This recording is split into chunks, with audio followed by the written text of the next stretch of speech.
Welcome, folks, to Dicey Banter, the TTRPG Talk Show, where we speak to the makers and shakers within the tabletop space and having fun and meaningful conversations while we're at it. And with that, I and this channel stand against genocide and ethnic cleansing, and we support all the oppressed peoples all over the world struggling against injustice, imperialism, and colonization. Free DRC, free Sudan, and free Palestine. Hello, everyone. I am Valiant Dorian. I use he, him, his pronouns. You can find me all around the internet at Valiant Dorian or at Otso SpiritBear. Please enjoy that lovely treasure that I just set you on. And tonight, I have the distinct pleasure of being your host for Dicey Banter and interviewing our amazing guest, Nevyn, who is a non-binary game designer that loves making weird experimental designs. They've made Gun and Slinger, Justicar, and co-founded Dino Berry Press. And I'm going to introduce our wonderful guest here. Nevyn, please go ahead and introduce yourself. Hey, hi, hello. Yes, as Valiant said, my name's Nevyn. I use any pronouns, changes day by day, whatever. Like Valiant said, I do a lot of really weird and experimental game design. Gun&Slinger, I think, was the first big thing that we released, but before that, I was doing a lot of really weird little stuff too, which we might get into today. Most recently released a game called You're in Space and Everything's Fucked. I forgot to ask if I could swear. You can absolutely swear. Fuck yeah. Okay, good, because I just did. And we are currently, myself and my partner, both in design and crime and life, Jam, are working on a game called Little Wolves, which is, I believe, the nugget of what we're here to talk about today. Little Wolves is a folktale TTRPG about shapeshifting werewolves in the Enchanted Forest. It is very inspired by, Celtic mythos, folktales, fairy tales, ranging from kid-friendly to grimdark. It's Jam's world, and I have been brought in to help work on the game design and some of the lore aspects. Listen, I'm going to brag a little bit. I think it rules. I also think it rules, and that is why we're talking about it. Good. Yeah, that's why we were talking about it this evening. I reached out to folks at Dino Berry Press to talk about this game as soon as I saw it. The preview on Backer Kit. And if you all are intrigued by this gorgeous art, this amazing premise of a game, you should use !wolves in chat to go and find a link towards the Backer Kit and go and pledge right now and support this incredible game. And also, if you're enjoying Dicey Banter, please consider donating and leaving us a tip. The funds raised will be used to tip myself and our remarkable guests to show our appreciation. Please use !donate in chat to support us. And with that, there's no better way to begin than by beginning. So let's chat about Little Wolves. Let's talk. But before we do all of that, Nevyn, before we get into this gorgeous game that I'm very, very much into, I want to know about your kind of foray into the TTRPG space. And a question I like to ask all my guests is, how did you get into the hobby itself? Well, I guess I kind of got into it two different times. Back in high school, I was playing in a 3.5 campaign. Ooh. Started playing my freshman year of high school, maybe. Switched. We played 3.5. We played 4th edition. We did Shadowrun. Played a lot of like the traditional, popular at the time, like big names. Yeah. And then I kind of fell off of it when I became an adult and had a job.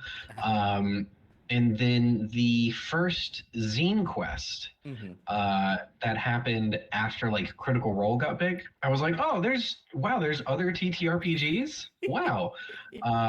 So there's like a gap of like, I don't know, 8-10 years or something like that where I wasn't really playing anything.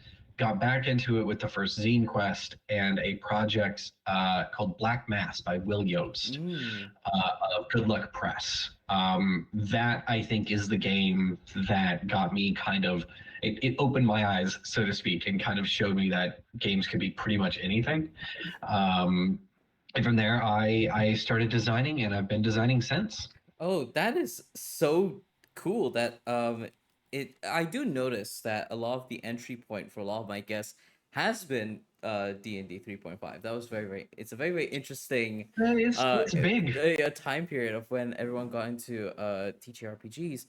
And to begin your game design foray, as soon as like Zine Quest had begun, tell me more about that. I want to know more about what kind of inspired you to jump into game design, because it's always this kind of huge intimidating thing. Why did you decide to extend the hobby to include doing numbers and figuring out how those numbers work?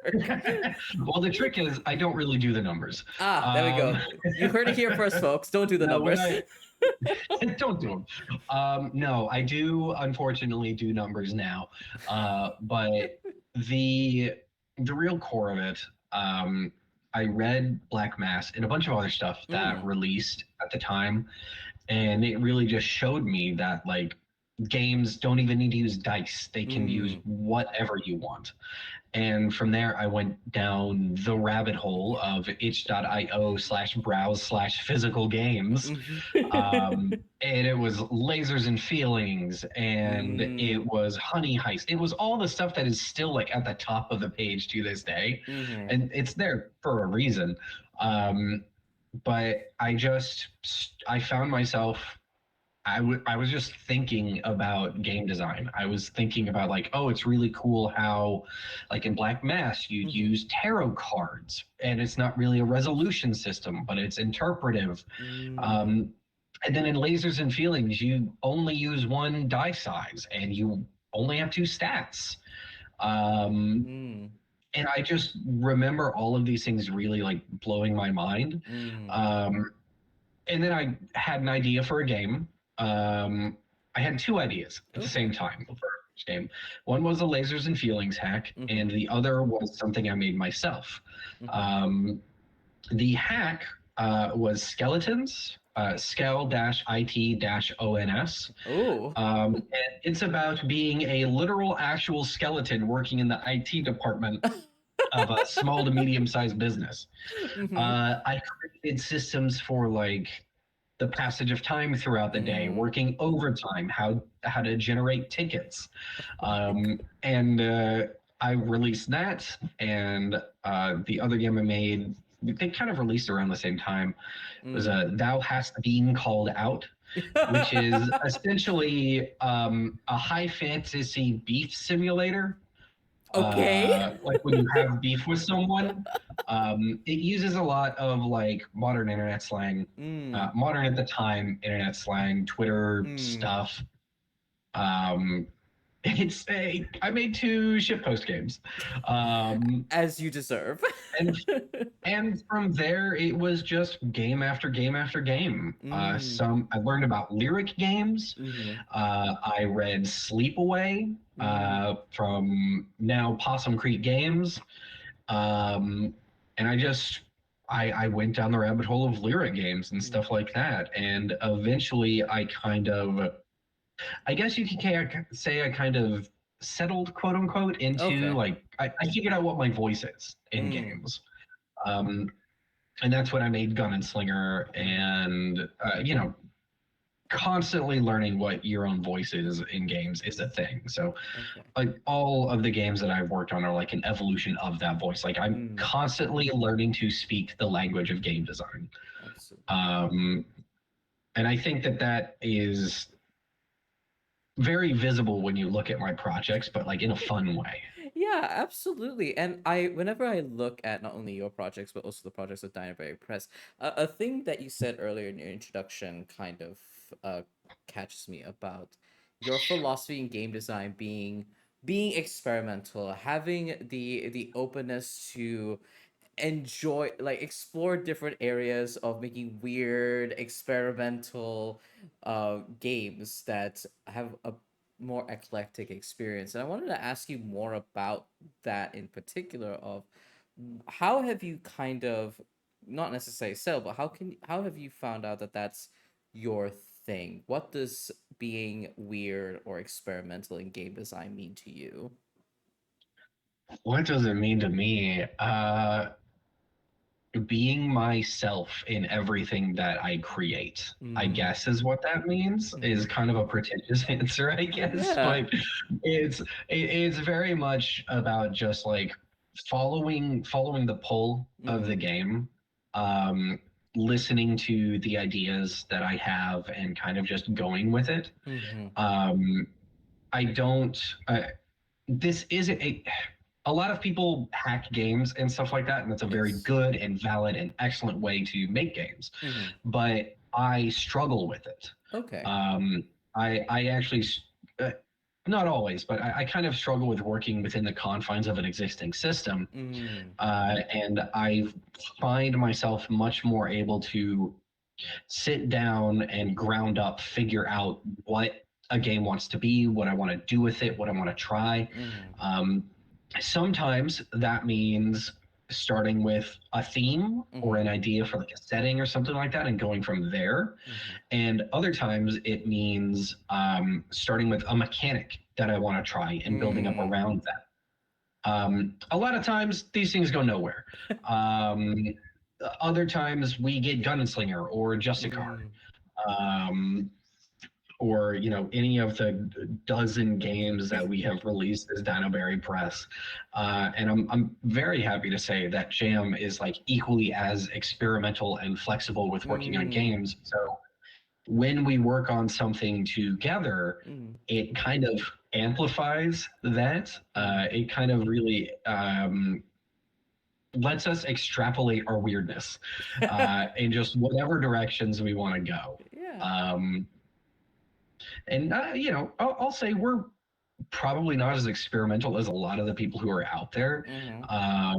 There are some very, very cool envelope pushing games that I'll read games and go, how the fuck did they think about that? Where did this come from? This is so cool. Yeah. They're very easy to find. Just look at the new release page on itch. You'll find some. But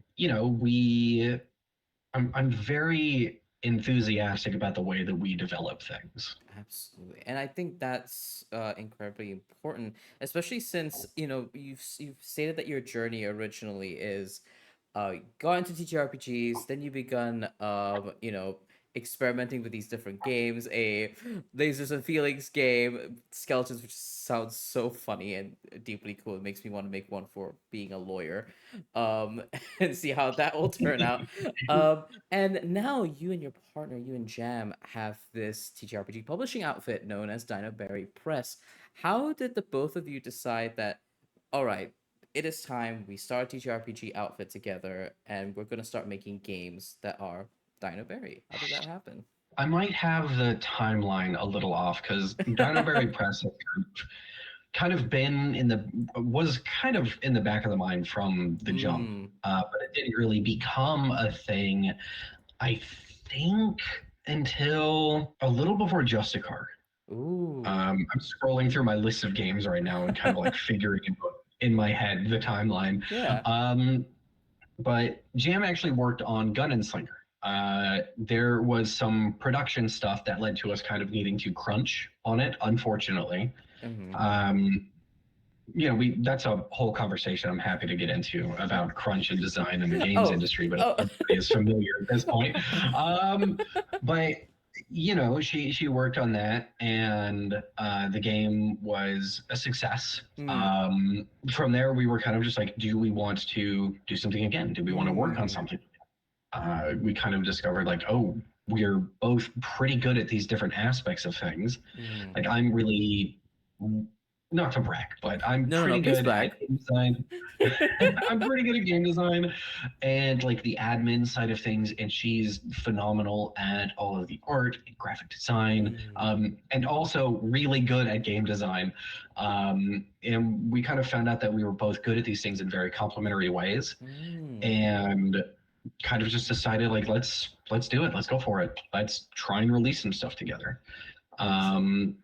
She created a kind of remake of my solo journaling game, What Waits Beneath. And then I do not remember exactly what was next. She worked on the layout for Kitchen Nightmares. Just a car, and from there it was just thing after thing, and we kind of just kept doing it. No, that's a really really cool journey that Dinoberry Press has been on with all these really really successful games with Gun&Slinger, Just a Car, and now your upcoming release with Little Wolves. At the point of recording, upcoming release of Little Wolves. Upcoming crowdfunding campaign. We'll see. I I am have confidence, but I there's do always as a chance. well. I know so many furries that are so incredibly excited for the release of this game. Please know that the furry fandom is sitting and waiting for this. Good. Thank you. This was the goal. I cannot tell you how many people sent me the link to the backer kit page. I had That's 5 separate incredible. people who are not related to each other. They're all different friend groups who all simultaneously sent me the link That's to Little Wolves. incredible. So just know that your discoverability, your SEO is off the charts because all of these people found it and all of them linked it to me. And the furries, they're waiting. They're Good. so excited for it.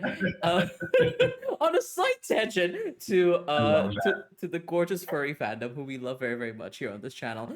I Dinoberry Press is so unique from the games I've observed, and when I was researching the press and the publication and all the games that you've made, I found that you have a very particular uh not necessarily genre but feel to the kind of games that you all create. But I wanted to hear from you as one of the founders and designers of Dinoberry Press. And it's a question I ask all my designers that I have on. What makes a Dinoberry core game? So many things. There's I think it's so funny. I think about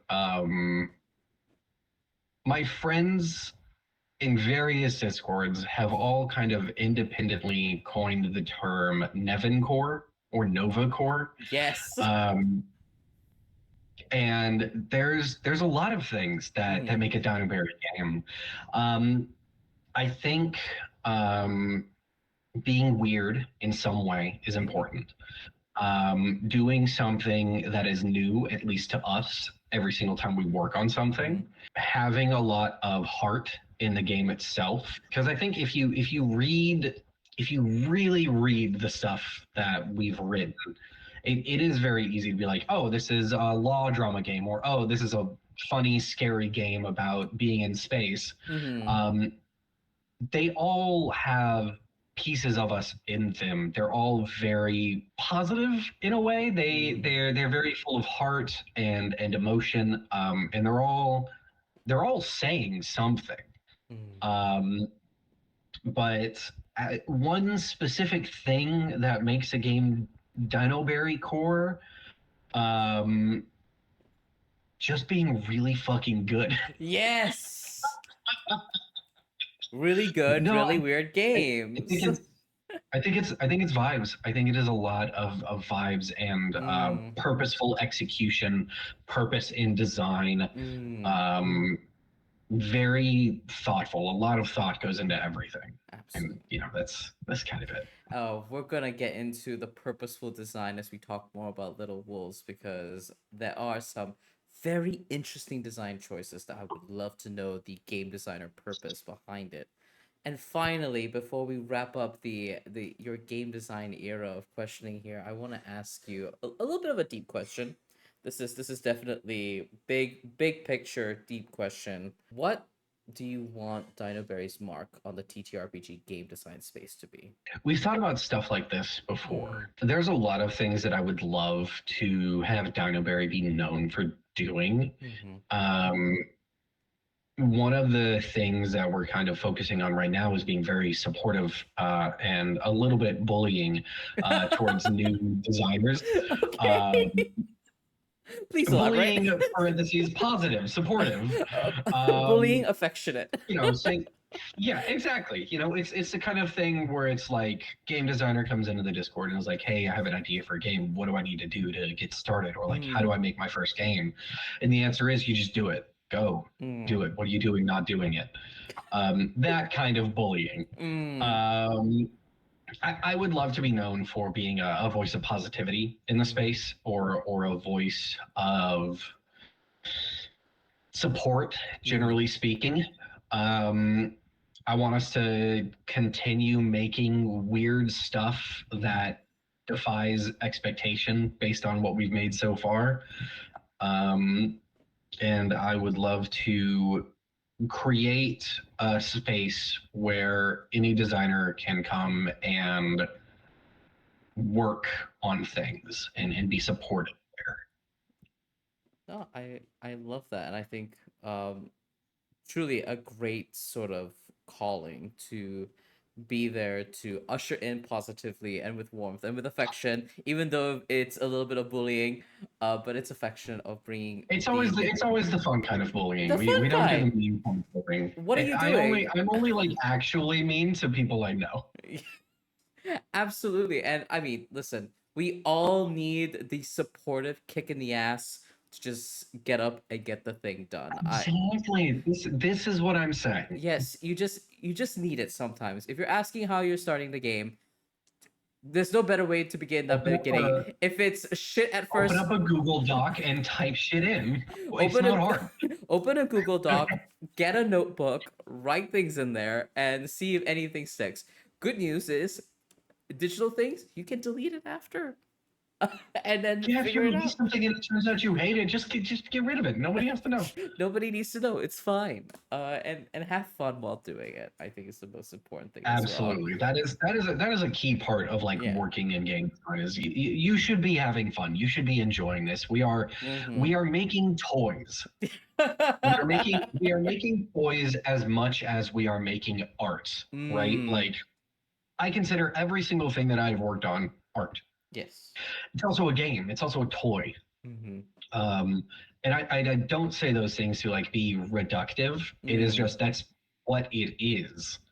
Two things can be true, Absolutely. And there's nothing, two things can be true, and there's nothing wrong with holding that joy and holding that love for creation for creation's sake, and being able to have fun with the creative process as much as the creative output. I think that gets lost in translation sometimes in trying to make something good or make something entertaining or appreciated by the masses, so please have fun. It's also totally okay to make something that sucks. It's totally fine and good to make bad things. I have some really bad games that I released on itch. I mean, they're not bad. I would do them completely differently now, right? And that's a part of it. Absolutely. I mean, and then we can keep making things better. And truly, what a great process to be on, to make a thing, grow as a person, and then look back and be able to, I can make this better. Like, this isn't just the threshold or the final frontier of my capabilities or my abilities. Being able to consistently improve on it. Oh, I love that. Amazing. Thank you so much for answering my questions about your game design journey. Yeah. Hey, thank you for asking them. Absolutely, because now we get to talk about the very, very fun bit, which is about Little Wolves and the... Oh yeah, this really cool thing you have coming up, Little Wolves. What is that? I don't know about this one. The one that has the furries waiting with... they're biting the bars of their enclosure. They're waiting for the release. And I gotta know about Little Wolves. And the first thing I want to ask is, what was the inspiration point of Little Wolves in the early development process? You would have to ask Jam for specifics of where the very, very original idea came from. But some of the core inspiration for how we proceed through the development and some of our core focuses with working on it. We wanted to make a game with crafting as an element, physical crafting. Coming off of Dino Car, which is a game about making a really messy piece of abstract art, going to, what do we do next?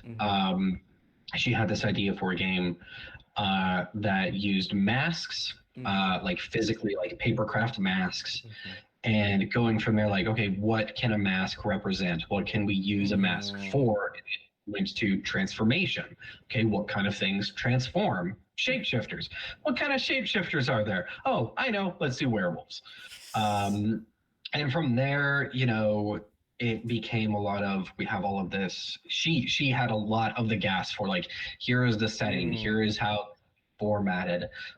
She knew that there were going to be like fey courts and elemental magic and a lot of things that were just like, here's setting detail, here's mechanics I know I want to have. Like, we know we want to do something with masks. And once we figured out it was werewolves, it was like, okay, what can different forms do? And it kind of just ballooned from there. That's it's hard to pick out the single individual little piece, but it was like, it kind of started mechanic and theme at the same time. Oh, that's really cool. So I'm kind of surprised by that. I thought that maybe the genre and the setting inspired the masks and not the other way around. Which is very, very interesting. I will definitely ask more about the masks, but I do want to pick on the idea of melding crafting as well as these other aspects. We'll talk more about dice resolution, but the thought process of having crafting as part of the gaming experience. What is the thought behind that, and why it's not a particular mechanic I've seen a lot of introducing crafting into the gameplay. We both really like art, and we like making art.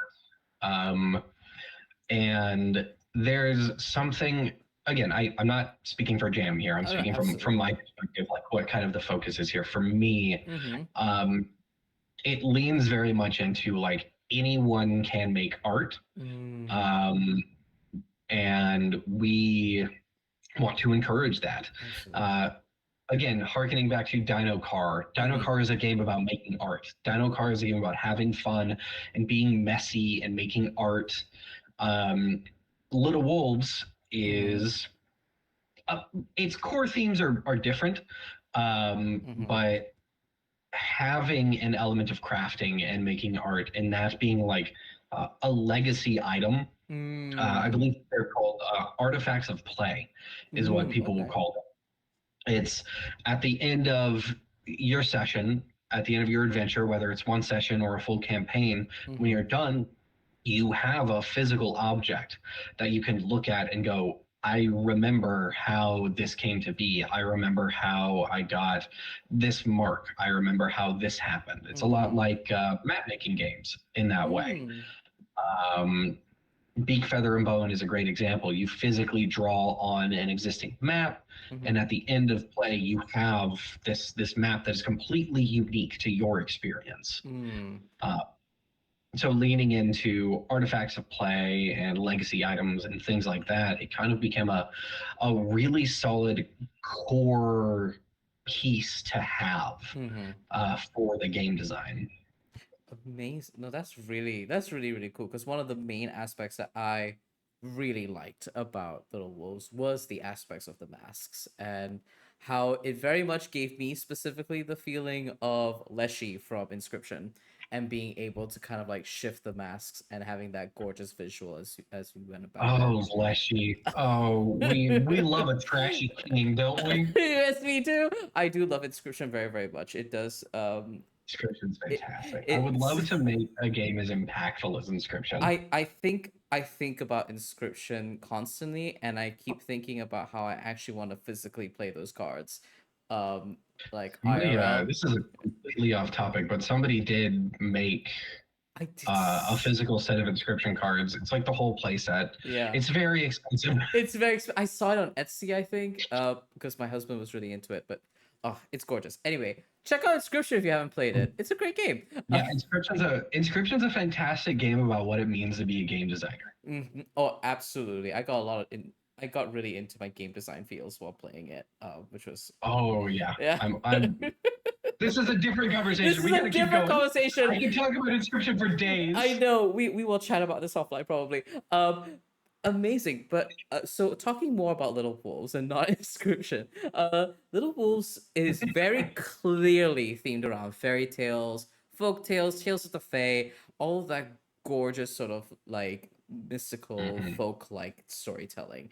And I know we've chatted about it before that a lot of kind of the lore aspects has come from Jam's perspective and Jam's contributions to this particular game.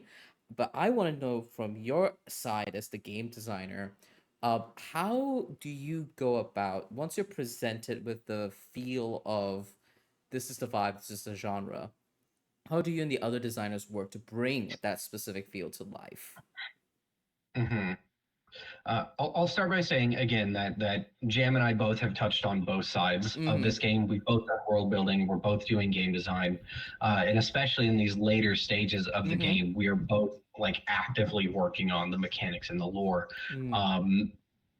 She is just like the lore master of the Enchanted Forest is kind of what I call her. I think the first thing that we had to figure out was like, what kind of game is this? Is this a stats and dice game, or is this something else? Once we knew that we wanted to do dice, it was like, okay, how are we going to do the dice? She knew that she wanted to have a small number of stats, but we weren't really sure how they were going to go. And eventually, I think I kind of just said, let's put something in here as a start. Let's put something simple that we can change from. And we did I just came off of You're in Space, which uses a D6 dice pool. I'm very familiar with the math on a D6 dice pool, or at least how it feels. Now I'm much more familiar with the math, and we can talk about that. Oh yeah, for sure. I essentially was like, let's start with the dice pool. Let's do a D6 dice pool where you need X and Y results to get X and Y things. And then the trick was, all right, we know we're going to do a dice pool. What do we do from there? How do we make this new? Yeah.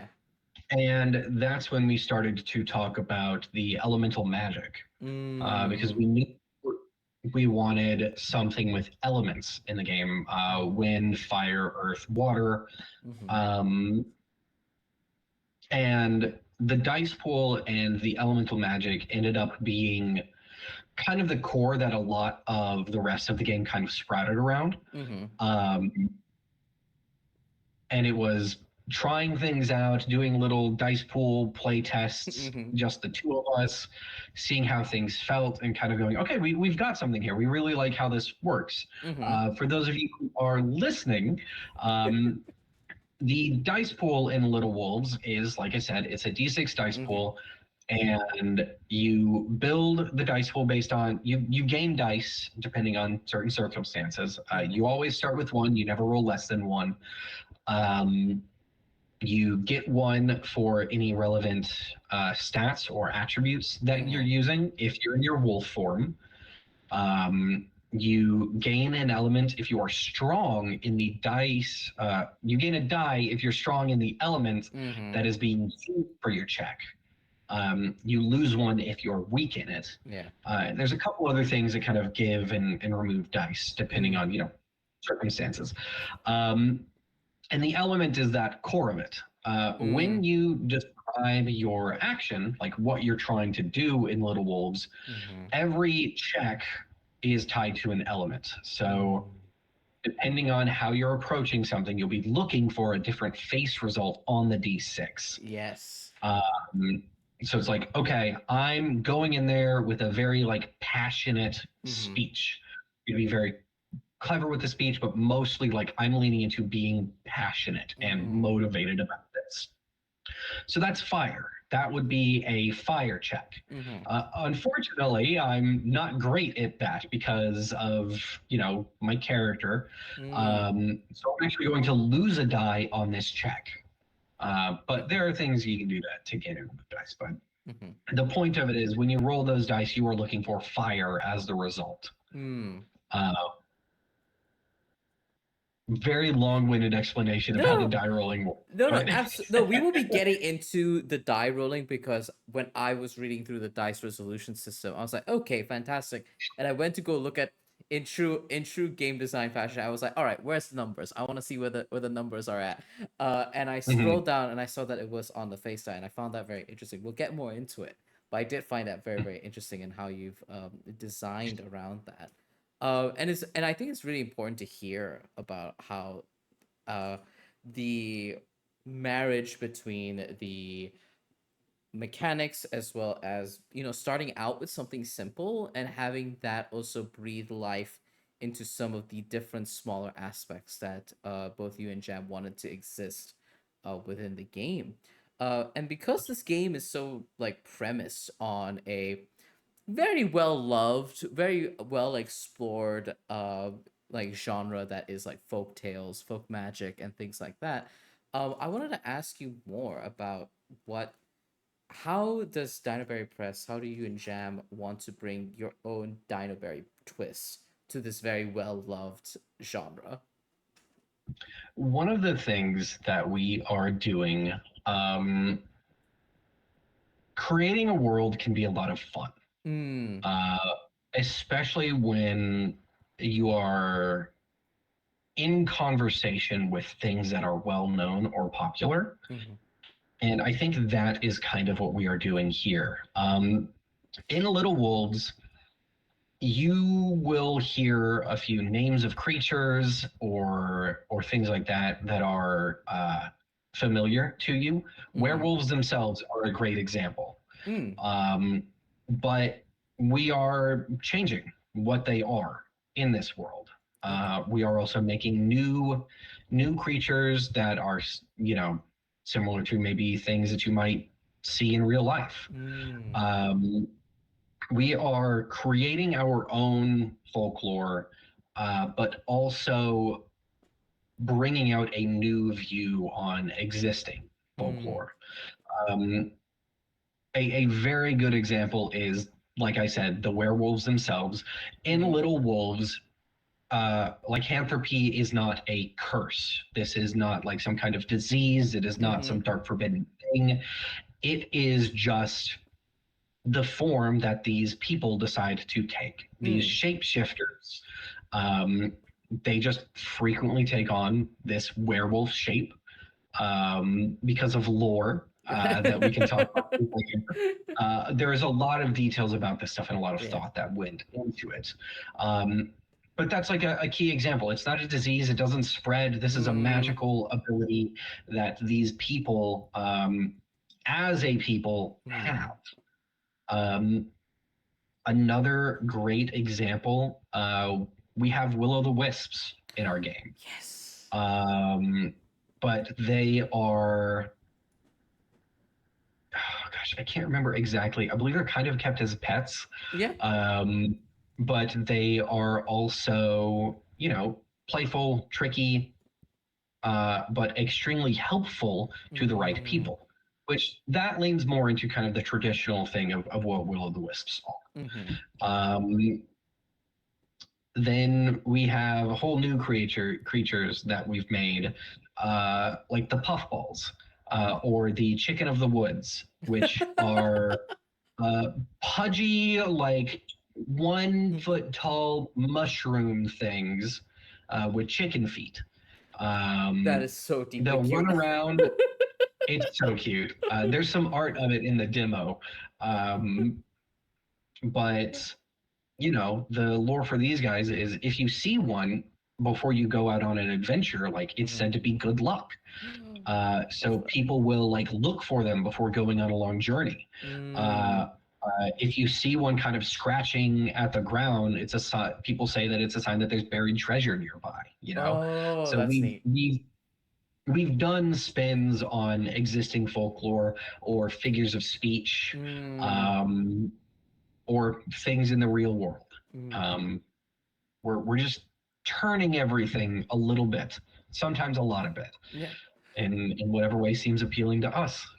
No, I love that because even with that example of the chicken of the woods like scratching against an area and it's saying to have like buried treasure, I as a Malaysian, I know several like Southeast Asian folktales where there Hmm. are animals that like either symbolize that, or if you see like red-eyed crows like perched on a tree, like there's something like ominous Hmm. nearby. Like that is, you've taken a thing that is like a very very common premise of, if you see this there's something usually nearby, and bring a Hmm. really really cute chicken of the woods interpretation to I it, which love these guys. I'm telling you, I love these little dudes so much. They're because I so can good. imagine playing a little video game and seeing a little guy like patting on the ground just off of the camera and going, hello, wait a second, I want to know what you're doing. And that's like, Yeah, what's this? What's this dude's deal? what What's what going on here? what are you doing there, little guy? And I don't know, it's just that kind of, the word is escaping me, but this sort of joyous curiosity of experiencing something new through a lens that is comfortable and familiar, which is why folktales have endured for so long. I think you're doing a fantastic job with that. It's so Thank you cool. very much. Yeah. Amazing. With that, hiya, folks. This is my moment to say it's time for a break. Thank you all so much for tuning in for this song. Please get up, stretch, pet your pets, tell Mr. Valiant Dorian loves them very, very much. And we'll be back with more Dicey Banter, talking more about Little Wolves mechanics and how the design drives the theme for this gorgeous, gorgeous game. And with that, we'll see you in the next 10 minutes. Take care. Bye bye. Hello, everybody, and welcome back from break. We're here to chat more Little Wolves. I hope you got up, stretched, pet your pets, ate food, and told them Mr. Valendori loves them very, very much. And with that, we are back with our amazing guest, Nevyn of Dino Berry Press. And we're going to talk more That's things. me. It's you! We're going to talk more things about It's Little me. Wolves. If you would like to support this gorgeous little game, please use exclamation point wolves in chat to go and support the game. Or you can head to bytes, bytes dot rip slash little wolves, and that'll take you to whatever the current version of the page is. Absolutely, and you should see the little text appear right here. Go check it out, please. Thank you. Uh, and Please. and with that, let's chat more Little Wolves. Let's get into it. The furries, they're rejoicing. The folktale girlies, they're so excited. And we're here to talk about the mechanics and why it makes this game particularly unique. So, we talked about the dice system already. It is a D6 dice system. And it involves, like you said before, involving elements, which are the aspects of play. These are the kind of approaches that a player is going to take when resolving the Yeah. matter or the particular challenge that is at hand, and using attributes of and or shapeshifter abilities or mortal abilities. We'll talk more about that lovely dichotomy in a second. To make this dice system. So it's a dice pool system. So you're taking multiple d6s and you're trying to get the best result out of it. But we're not looking for the highest number in this game. We're looking for the Mhm. element. Like, tell me more about that. Because you like, one of my main interactions with the d6 die pool system is looking for the highest number. You're What usually looking for 4, 5, 6, Yeah. right? Yeah. So why this particular approach of using the face of the die to determine success? It's one more thing that can kind of it's a small touch, and it Mm-hmm. kind of seems a little, when you're just reading this game, like on first blush, I could definitely see someone thinking that this seems like a kind of pointless exercise and making a thing complicated just to do it.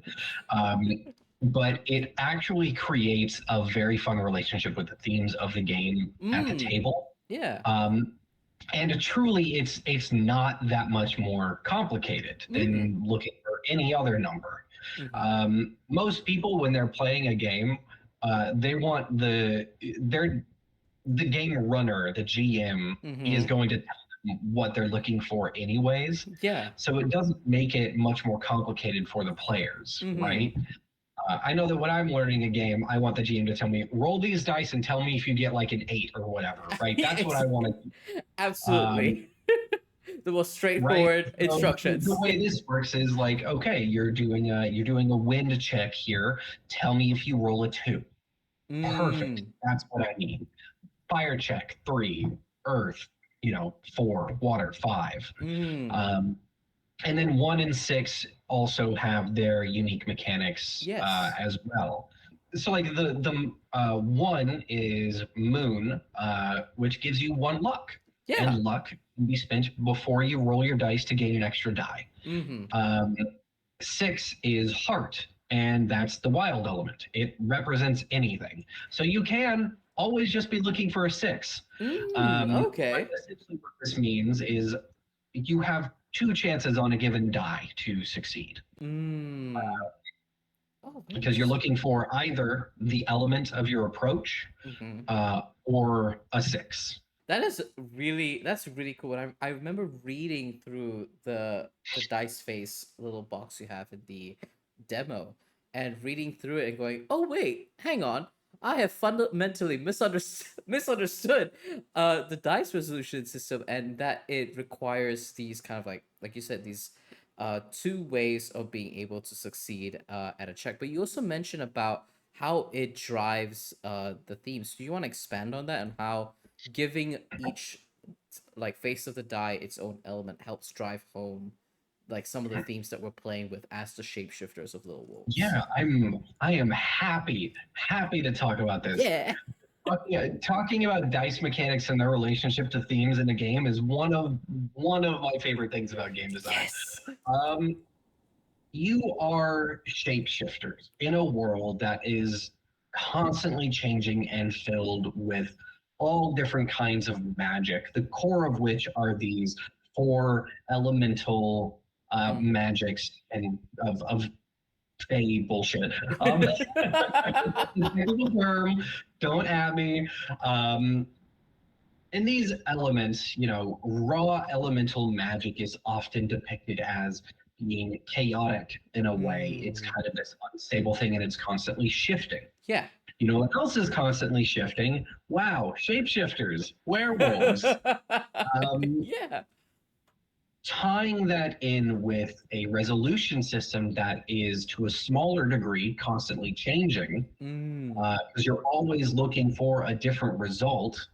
Um, it embodies that. It Mm-hmm. it brings forward this kind of relationship of the player to the elements, of the werewolf to Mm-hmm. the elements, and of all of these things to shape shifting. Yeah. Uh, for me, that's like how that speaks. Mm.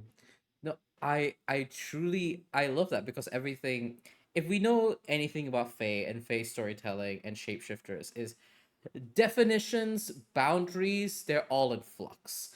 And it is how I, you're yeah, and it's how you navigate the flux. It's how you navigate the kind of chaos of it all that determines how well you're going to endure the trials of the Fae and the experiences you have like on their Tory by their terms, which is a very, very neat way of showing that through the dice mechanics.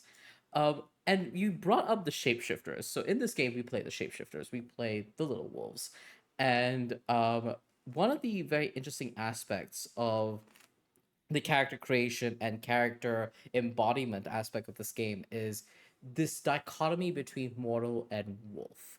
And I wanted to ask about this angle you've honed in on because in if you wanted to play shapeshifters to turn into wolves, they could just be permanently wolves throughout the game. But there is that dichotomy, that separation, and how the mechanics kind of determine how long you're able to be a wolf, and also powers that you have as a mortal that can help you. Tell me more about that. Of why this is the dichotomy and theme you've honed in on. well, we wanted to make sure that there was a reason to be in both forms. Mm, That's not to say that characters are characters, right? And players are players. And I'm sure mm-hmm. there are people who be like, I am just going to be in wolf form because I'm a furry. Um, Yep. and there are people who are going to be like, I'm going to be in mortal form Mm-hmm. because I like certain aspects of it, or I think that it's interesting. Mm. Um, we wanted to make sure that there was give and take on both sides of these things. When you are in your wolf form, you gain bonus die from your attributes. You have access to a short list of spell songs, and you gain the benefits of resolve, which is, long and short of it, is HP. It's not just affected by physical damage. This is emotional stuff. This is embarrassment. This is being tired, as much as it is any kind of other HP stuff. But it's resolve. It's your literal, actual resolve that keeps you in your form, and notably keeps you from taking mortal harm. Keeps you from dying if you are playing the game in that kind of mode, because you don't have to. Then in the mortal form, you don't get the bonuses from attributes.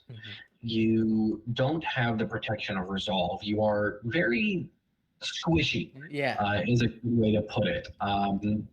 If you are playing the game in a mode where character death is possible, it is in your mortal form that it would happen. But to balance this and to also give players a reason to use this form, we created a pretty long list of mortal powers, which are abilities, either passive or activated, that you can only use when you are in your mortal form. And these things are strong and varied and flexible. We want these to be tide-turning things, but also not so specifically written that players can't be creative with them. In a way, some of these are pulling in, there's, I believe it's an OSR kind of philosophy of player skill, not character skill. Where you reward player creativity with the tools that they have at hand. And we pull a lot of that in with these mortal powers. These are like one-time use things, so they need to be very strong. And a part of that strength is being incredibly flexible with how you want to use them. No, I really like that. That dichotomy. No, I really love that, because folks who are regular audience members of this particular show know that duality, one of my favorite themes, and being able to create it. I love it's good. It's and being able to actually play through duality and not just like a surface level duality of I kind of embody both these things, but like having substantial decision making to do when being in one form or the other. It makes the choice matter. And as a player, I love when a choice that I make feels resonant and feels very, very important. But you did mention about game modes, which is something I found which is something I noticed in one of the earlier pages of the guide, which was the Moonlight Guidance, which gives a little structure to the folks who want to start playing this game on the kind of modes that they can enter in on playing the game. I want to. This is a conversation that's kind of been happening around the TTRPG space around how much is the game designer meant to occupy in terms of creating a table with tools and the facilities to communicate the genre of the game or the vibes of the game or the safety tools of the game that they're about to embark on. And I wanted to hear your perspective on that when creating that game mode guidance at the beginning of Little Wolves. I'll start by saying I think it is very good for a game designer to write explicit discussion about themes, tone, safety, and options at the table. If that's not for you, then don't read it. But it's always going to be someone's first time reading a game. And if there's a chance that this is, there's always a chance that it's someone's first time reading a game and it's Little Wolves. So talking about safety is very important. In general, for me, talking about safety at a table is very, very important. And we got to this moonlight, uh, you know, we know that we're going to include the X card and lines and veils in our game, but something that has always been very inspirational for me has been the way that Possum Creek Games pulls in safety tools for their games, and a lot of them are diegetic. Is I think the word that I would use. They are Okay. mechanics and moves and things that a player can do in the game that function as safety tools.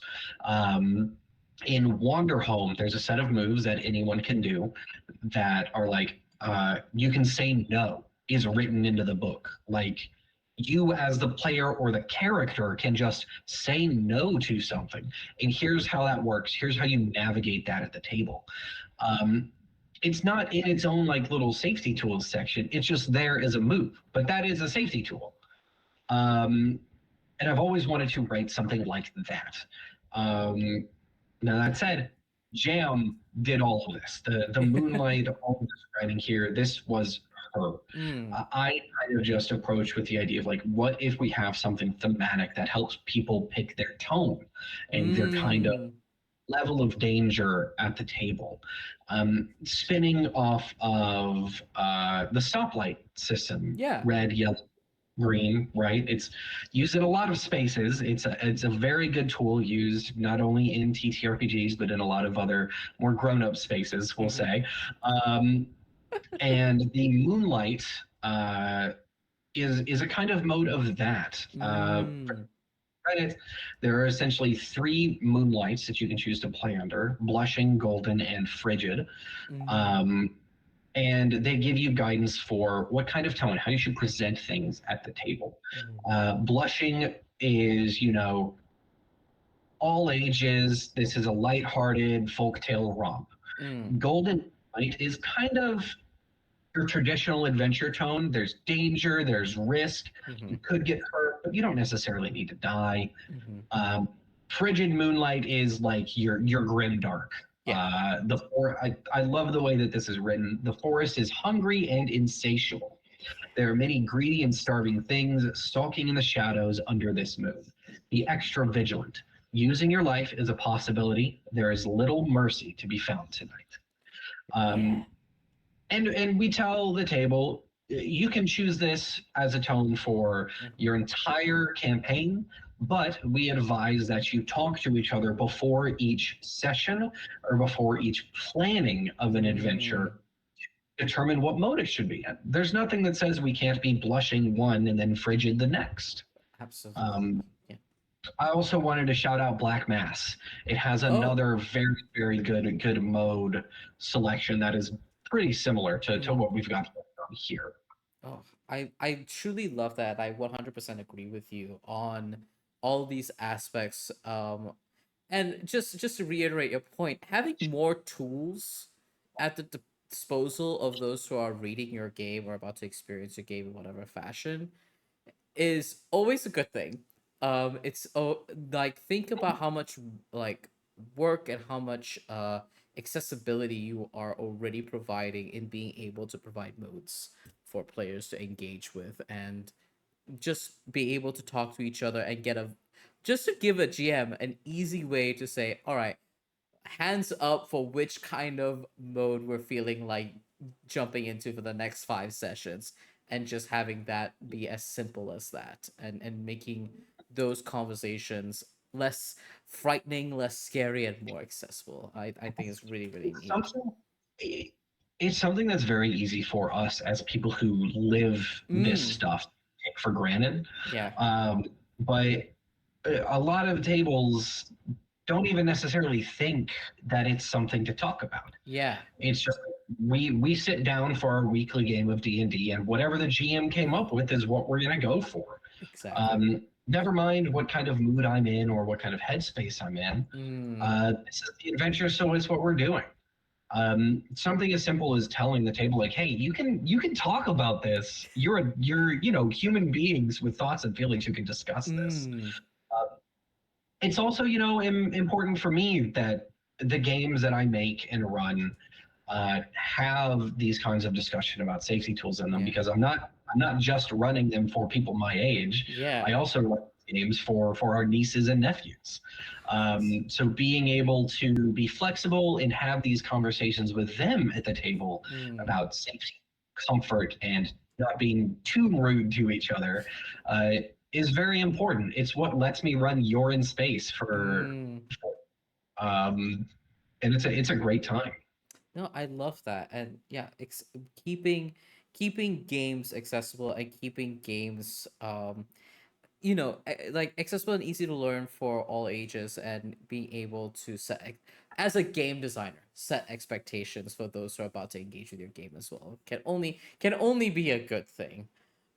Amazing. Now we talk So you've already done all of this work of writing the actual game part. Just do a little more just a work to little make bit it more. more accessible and approachable. Yeah, it's just a little page, and I mean that page that Jam has written is one gorgeously laid out. The text is incredibly evocative. Instead of thinking of it as like an additional task, but an additional little creative romp to be able to, in so few words, explain the vibes of the different modes. And reframe it that way. That would be helpful, folks. Amazing. With that, we chatted a little bit about the masks, and the one of the main design ideas is having artifacts of play, which I found very, very interesting when like looking at the masks. Um and I wanted to ask you about the, other than having the fact of artifacts of play and crafting as part of the aspects of play, there's also an element of donning and taking off the mask. So I wanted to ask you more about like how that particular craft and having that physical object helps contribute to driving the themes of the game that you want folks to experience as the shapeshifters. It is. I mean, it's kind of one to one, right? Yeah. Like, what is more representative of changing your form, other than actually changing your form, Mm-hmm. than like a mask? Masks have been used for ages to Mm. represent differences of character. Um, Theater is a fantastic example.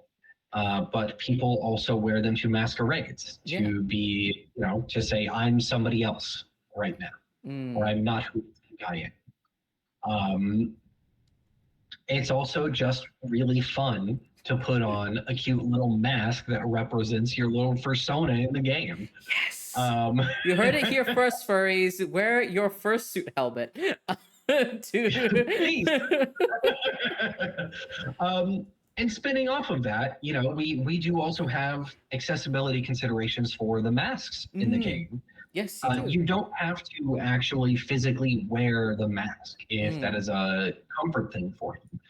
There is writing in the game and pictographic instructions for different ways that you can use the mask or your character sheet to mm. represent what form you're in. Like it goes all the way down, accessibility all the way down. Accessibility all the way down, and I think that's so important, because when I read through that instructional graphic, I believe there was one graphic, because I was skimming through it, of the little mask on like a little drink vessel that I found very, very cute. Yeah, you take put some marbles in a cup, put the mask on a stick, and stick it in there. There you Yeah, go. and I just thought, oh yeah, that would be really neat, especially for folks who either don't really want to wear a mask, are unable to get a mask that suits them, didn't have enough time, and be able to still participate and join in on the fun of donning the mask and being able to play in that fun little Hmm. dichotomy of it all.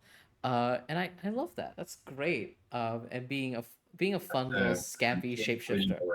I just said it's really good. Yeah, it is. I love the That is masks. that is one of the key components that Jam worked on for quite a while. Was like Mm, the entire time that we have been designing this game, it has been accessibility forward and mm, approachability forward for anybody who could ever want to play mm. this. I that feels like a wonderful invitation for me to ask about what is it like as a game designer, working alongside this team in ensuring and producing a game that is accessibility for. What does that actually look like? Um, Well, we brought on a fantastic consultant to help out with the project. Basil Wright A friend of the channel, came. who we love. Basil came on and first reviewed everything from like a sensitivity standpoint, a cultural and personal sensitivity standpoint, and gave us fantastic feedback. But also gave us some suggestions on earlier drafts of the accessibility stuff that we had in place. So it's trying things, it's revising things, it's getting feedback. It's a constant back and forth development process. But we also just think it kind of can be as simple as sitting back and thinking, what are difficulties any single individual could have with something like this? And how do we provide options for them? It's impossible to write a single specific thing for every possible scenario because every human on Earth is different. Yes. Right. But if you provide a wide enough range of guidance for something like these masks and how you can wear them or change them, it should give people motivation or the implied go ahead to come up with their own suitable method, right? Someone could read these instructions and go, none of these work for me, but I have another idea that does work. And this game is telling me that it's okay for me to do that, so I'm going to do it. I love that. No, that's great. And more games and more, and I think we're reaching that point now as a space and as an industry of creating games with an accessibility lens on from the get-go rather than as an afterthought, which I am endlessly grateful for, and I can't wait to see us progress even further to make games more accessible for folks everywhere. Amazing. I would like to chat about encounters in Little Wolves because y'all have heard about the character creation. Y'all hear the masks. You get to be a fun little shapeshifter. Now let's talk about the kind of challenges that y'all can expect in playing through Little Wolves. So it's very interesting the way that encounters are set up. There is a level of flexibility to kind of allow the huge plethora of Fey-like challenges and encounters that exist in folktales. But there was an aspect that I found very, very interesting, which is having a number of successes equating to the difficulty and setting up what the wolves need to do to be able to succeed in the encounter. How did you, as a game designer, build out that system to keep things flexible, light, and straightforward for both the guide as well as the players?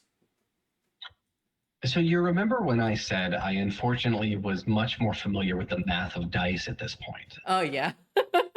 The encounters are where a lot of that came from. Okay. So first and foremost, the resolution system in general, you can make a check whenever. You can roll dice whenever. There's guidance for that specific thing in a game. But then there are two different kinds of encounters that use the same nugget of rules with key twists on them. The first one is conflict, and this can be bartering, this can be a fight, this can be a chase. Yeah. And the other one is elemental trials, which can be anything, essentially. They interact with dice in different ways, but the core of it is the rounds system. Yes. And you're essentially trying to get a best of successes versus failures on any given encounter. Say you are trying to barter with somebody, you need to get 4 out of 6 successes in this challenge. Yeah. It's kind of a play on clocks for those who are familiar with Blaze in the Dark or Apocalypse War or any of the millions of other games that use clocks. But it basically boils down to you have 6 attempts to succeed 4 times. That's the standard difficulty. In a conflict, that can look like anything. It can look like roughing somebody up. It can look like, using your words. It's about what the players want to do in the fiction. Yeah. When it comes to these encounters, the players say what they want to do, and whether or not it works just comes down to the dice. The GM doesn't have to be like, well, that doesn't really make sense. It's just, okay, trying this, roll the dice. A great example was in one of our play tests. Jam was presented to me with like a golem guardian, and he had described him as wearing a blue ribbon on his wrist. Um, and he asked my character, "What is my favorite color?" And this was during a conflict, so I had to make an answer and roll some dice. Yeah. So I said, "It's blue," and I failed that check. And what that means is that blue is not his favorite color. Yeah. So he was like, "No, that's my best friend's favorite color. He got this for me." But if I had succeeded that check, it would have been, yes, blue is my favorite color. Oh my goodness. Players and their actions truly get to shape the fiction here. And that's another key of these encounters and stuff. Go ahead. I think that makes a lot of sense of being able to maintain the basically maintain that flexibility and what you mentioned before about enforcing player creativity and allowing folks that freedom to be able to play. And everyone understands the structure of a best of. It is a game mechanic as old as time, it feels like, of being able to how to get a best number out of X number of rounds. But you mentioned before about like how you've unfortunately learned the math on this. Dice math, Yeah, yes. so enlighten us on that. There was, yeah, I'd be more than happy to share this cursed knowledge. I cannot remember the exact term, but it's like a binumeric probability or something like that. Okay. When you're doing dice math for a regular check, you kind of just need to figure out what are the odds of me rolling a 6 on 5d6, right? It's like, oh, the odds are pretty good. But then what you have to figure out is what are the odds of me rolling a 6 on 5d6 X times out of 6. Gotcha. So you have to figure that first probability and then do some other math to figure out that second probability. And there was a point in the design where we were like, okay, we've got stuff here, but the difficulties aren't leveling out right. They're too hard here, they're too easy here. We want to find somewhere to meet in the middle. And we essentially had to spend a day, a whole day, a whole day of math, and plugging in different numbers. Someone thankfully gave us a calculator for it. Oh, bless. And that let us kind of tune things. We were like, okay, so what are the odds if I'm only rolling one dice on all of these 6 checks? What about when I roll 3? What about 6? How does this change? And we were able to tune that to a delightful, it is a happy middle ground on this difficulty. It works well. It can always be harder or easier. And we're able to use that to build the core of the encounters. Oh, that is really cool. A deep insight there for all of y'all, how the designer math and dice math look like on the other side of the page of the games that you love. Thank you for imparting that incredible and also cursed knowledge to me. Now I will. It's so cursed. I will carry that in my soul forever.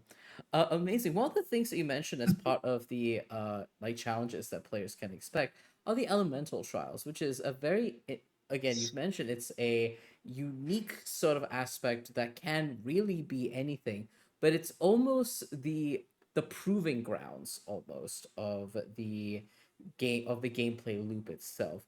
Tell us more about the process of coming up with an elemental trial, because a lot of Fae themes and storytellings, there is a proving ground of sorts, but a lot of it in pop culture is a fantastical romp through the Fae courts and the different Fae elements that exist. So tell us more about the elemental trials and what went into building out something like that. Yeah. So these are something that Jamnushi wanted to have from the jump. Wanted to have some sort of big climactic encounter with the force itself or magic itself. And after a lot of workshopping and figuring out, the elemental trials were a part of what led to us spending that day figuring out the encounter.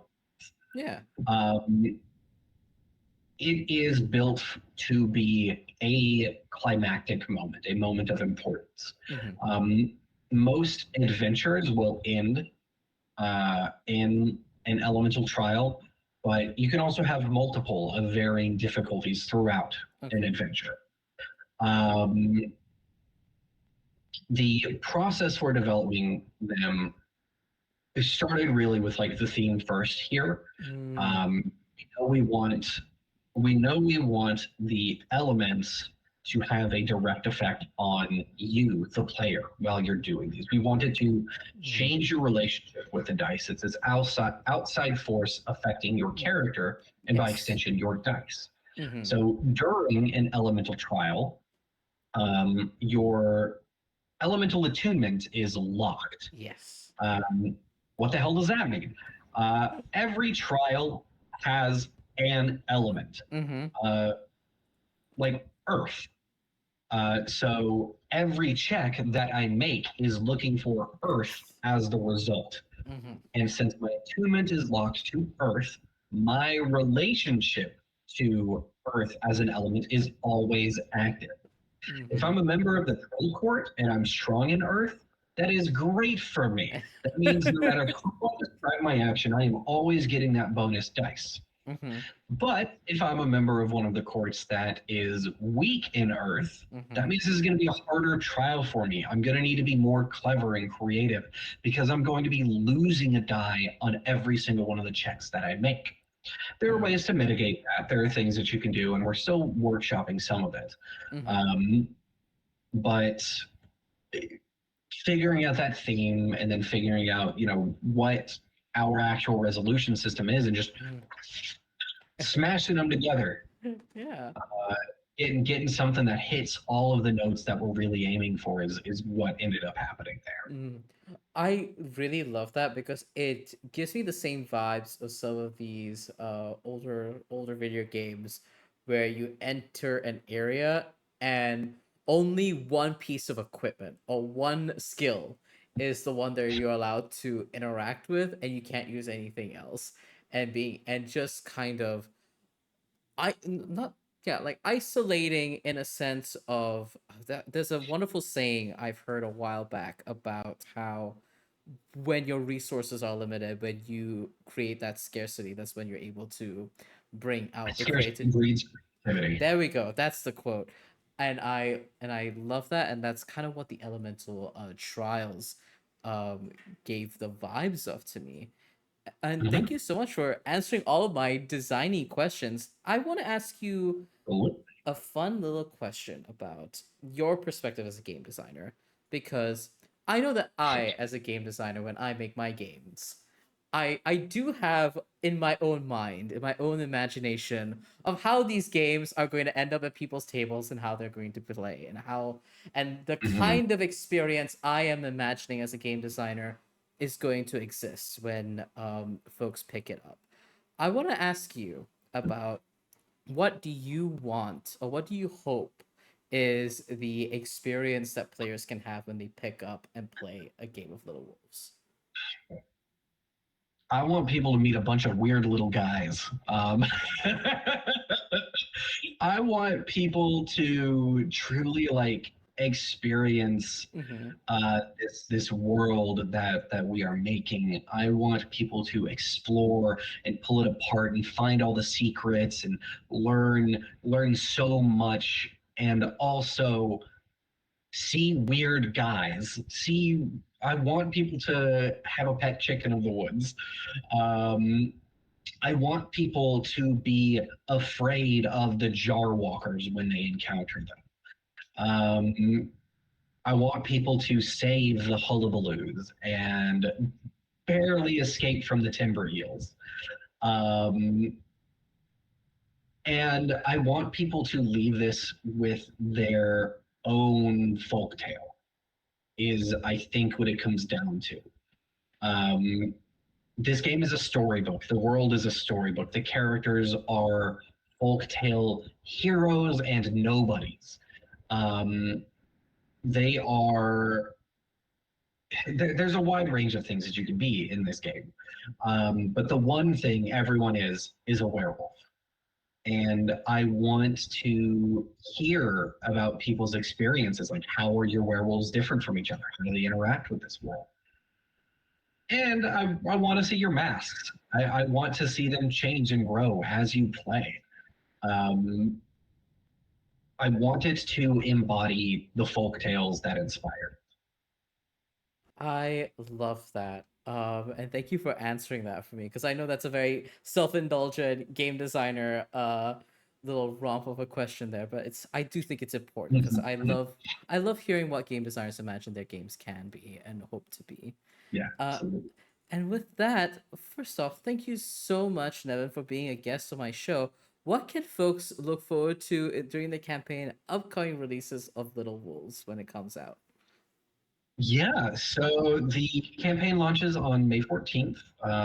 Maybe has already launched. I'm not sure. Hopefully. Depends on timing of this. We'll find out. Um,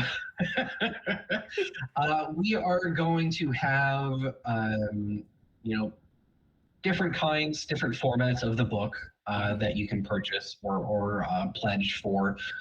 There's going to be a soft cover and a limited edition hardcover with a dust jacket.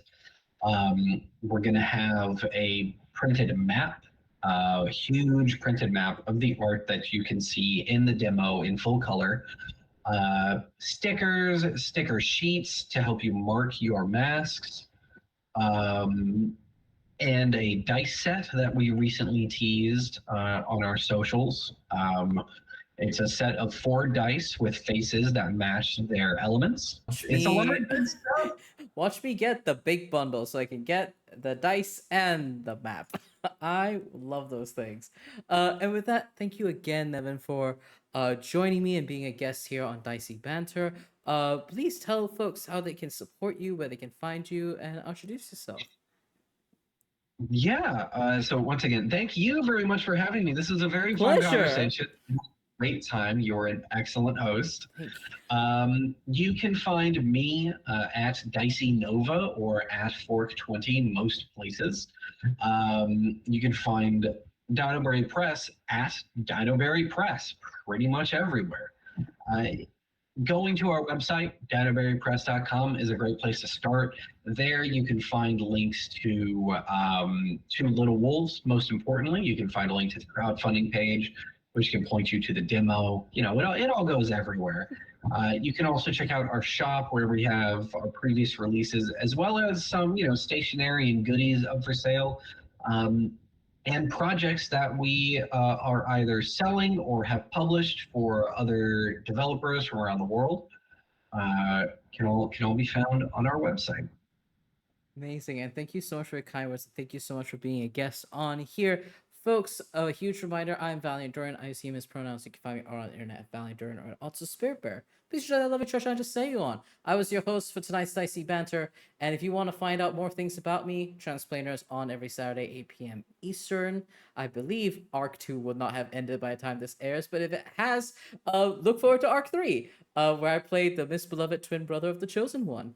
And There's a specific fighting game that you're inspired by, right? yes, What was it? it Do you is. remember what it It was called? You told me about this. It's a little yes. little indie darling. Yeah, it's a little darling known as Bloody Roar. The furries in the chat should know and be familiar with. Bloody Roar Furries Rise. We love you. And if you want to support me and this show, please go and pledge to us on our Patreon at Otso Spirit Bear. We come up with early recording releases as well as upcoming polls and news and exclusive access to some of the small games I make for fun, because you should make games for fun and they can be fun and a little silly and enjoy the creative process. And with that, we should be rating someone amazing, no doubt. Please go and send them some also Spirit Bear love, and we will see you next time. Take care, everybody. Bye bye. Bye.